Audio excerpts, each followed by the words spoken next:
Stewart, I mean, one gets a strong sense that Alexander Hamilton's role was really inflated by what he did later on, or well, not so much what he did during the convention. Yeah, that's fair. The Federalist Papers are terrific, and his stuff in the Federalist Papers is amazing. But at the convention, he was really a bust.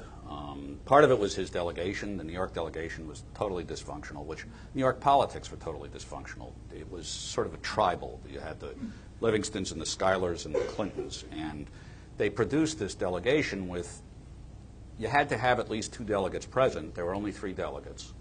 And the other 2 delegates hated Hamilton. And after 6 weeks, they left. So he was there by himself, not even part of an official delegation. So he left, ultimately. And he was not there for most of the convention. Well, more than half of the convention he was away. He gave a disastrous speech, 5-hour speech. We will not take that long. In which he espoused a life term for the president. He basically espoused the abolition of the states. It really was not a politically apt speech. It was basically a monarchy he was talking about. It yeah, pretty close. Yeah, life term for the senators. Just was in an argument with a professor who insists that it was, and there is this viewpoint that it was strategic, that Hamilton, by being an outlier, was making the aggressive nationalist program more attractive, which I just don't see. That sort of self-immolation for the cause just doesn't seem plausible. So when the Constitution is signed, actually Washington ends up writing in his diary the Constitution was signed by 11 states and Colonel Hamilton, which was the case because he was not part of the state delegation.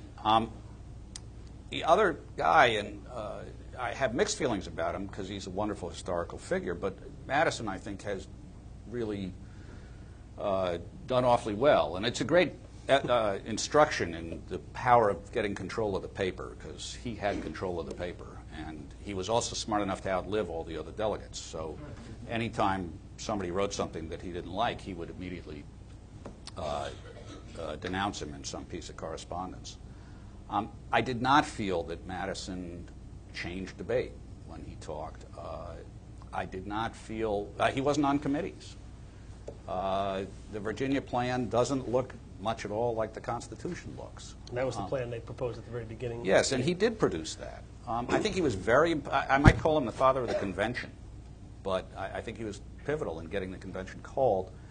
The Constitution itself, I think he was very important for, but I wouldn't call him the father. Maybe you could talk a little bit about this slavery issue.